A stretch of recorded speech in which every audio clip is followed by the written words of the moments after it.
জাপানি ভাষা শেখার ক্ষেত্রে বাংলা বইয়ের কোনো ধরনের প্রয়োজন নেই। আর হচ্ছে যে N5 N4 এর পরে আপনারা কখনোই বাংলার আশেপাশে যাবেন না, সেক্ষেত্রে কিন্তু আরো বড় ধরনের ভুল করবেন। জাপানি ভাষা আমরা বাংলাদেশে শিখে থাকি এবং জাপানেও আমরা জাপানি ভাষা শিখে থাকি। আর এই জাপানি ভাষা শেখার জন্য আমরা কিন্তু কোচিং সেন্টার বাংলাদেশে এবং জাপানে হচ্ছে যে ল্যাঙ্গুয়েজ যে স্কুল রয়েছে নিয়োঙ্গো গাক্কো জাপানি যে বলে, এইসব জায়গায় আমরা ভাষা শিখে থাকি। আর এই ভাষা শেখার জন্য কিন্তু আমাদের বইয়ের প্রয়োজন। এই বই কিন্তু আমরা কোনটা কিনবো সেটা কিন্তু খুবই গুরুত্বপূর্ণ। তো আমি আজকে যে বিষয়টি আপনাদেরকে বলবো সেটা হচ্ছে যে জাপানি ভাষা শেখার ক্ষেত্রে কি বাংলা ভাষার বই গুরুত্বপূর্ণ? আপনার কি মনে হয়? আমার যেটি মনে হয় সেটি হচ্ছে যে জাপানি ভাষা শেখার ক্ষেত্রে বাংলা বইয়ের কোনো ধরনের প্রয়োজন নেই। এখন আসেন, অনেকে বলবে যে জাপানি ভাষা শেখার ক্ষেত্রে যে আমরা ভোকাবুলারি রয়েছে সে ভোকাবুলারির অর্থ জানি না, সেক্ষেত্রে কিন্তু আমার বাংলা ট্রান্সলেট করে কিন্তু সেই ভোকাবুলারির অর্থ আমাকে জেনে নিতে হয়। সেটা আপনি যদি না জেনে থাকেন তাহলে গুগল ট্রান্সলেট করে আপনি জেনে নেবেন।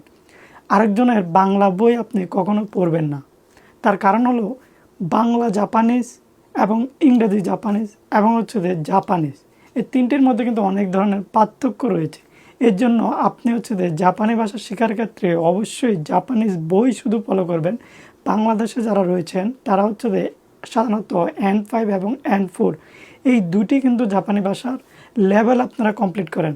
N5 এবং N4 লেভেল কমপ্লিট করার জন্য আপনারা হচ্ছে যে মিনানো নিহঙ্গো যে বইটি রয়েছে হচ্ছে N5-এর জন্য এবং N4-এর জন্য, এই দুটির জন্য কিন্তু এই মিনানো নিহঙ্গো এই বইগুলো রয়েছে। সেক্ষেত্রে কিন্তু আপনি মূল যে বইটি সেটি শুধু জাপানিজ এবং যে গ্রামার বইটি রয়েছে সেটা হচ্ছে যে ইংরেজি এবং জাপানিজ রয়েছে। তো সেক্ষেত্রে আপনারা এই দুটি বই ফলো করবেন। যদি আপনি জাপানি ভাষা বুঝতে অসুবিধা হয় সেক্ষেত্রে আপনি কোচিং সেন্টারে যাচ্ছেন, সেখান থেকে টিচার থেকে আপনি জেনে নেবেন। এবং আপনি যদি আরও বেশি নিজে প্র্যাকটিস করার জন্য যখন আপনি সমস্যা পড়বেন তখন হচ্ছে আপনি গুগল ট্রান্সলেট করবেন, অথবা বর্তমানে ডিপসিক অথবা ChatGPT রয়েছে, অথবা শাওমি কোম্পানির জেমনি রয়েছে, এগুলো ব্যবহার করে আপনি কিন্তু সহজেই যে জাপানিজ আপনি বুঝতেছেন না সেটা ছবি তুলে অথবা লিখে দিলে কিন্তু আপনি সেখান থেকে তাদের থেকে আপনি পরামর্শ নিতে পারবেন। এবং আপনি কোন জায়গাটা বুঝতেছেন না তাদেরকে বাংলা বলবেন, তারা আপনাকে জাপানিজ বলবে এবং আপনাকে বুঝাই দিবে, পুরোপুরি একটি শিক্ষকের মতোই আপনাকে গাইডলাইন দিবে। এখন আসেন, আপনি যদি বাংলা ভাষার যে বইগুলো রয়েছে অর্থাৎ জাপানি ভাষার যে বইগুলো থেকে বাংলা ভাষা অনুবাদ করা হয়েছে সেগুলো যদি আপনি পড়েন সেক্ষেত্রে আপনি সঠিকভাবে জাপানি ভাষা শিখতে পারবেন না। এর কারণ হচ্ছে যে জাপানি ভাষা টু বাংলা ভাষা অনুবাদ করলে এর অর্থ বেশিরভাগই হচ্ছে যে ভুল আসে এবং কাছাকাছিও আসে না। এজন্য আপনি জাপানি একটা শিখবেন, তারপর হচ্ছে যে বাংলায় আরেকটা শিখবেন। সেক্ষেত্রে কিন্তু আপনার এটি জাপানি ভাষা শেখার ক্ষেত্রে খুবই একটি অসুবিধা আপনাকে পড়তে হবে।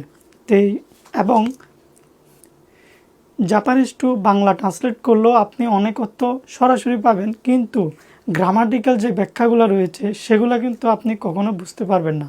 এবং ভোকাবুলারি আপনি অনেকটা নিশ্চিতভাবে বাংলা এবং জাপানিজ কম্পেয়ার করতে পারবেন, কিন্তু গ্রামারটা সেটা কিন্তু আপনি বাংলায় যদি অনুবাদ করেন সেক্ষেত্রে আপনি সহজে বুঝতে পারবেন না।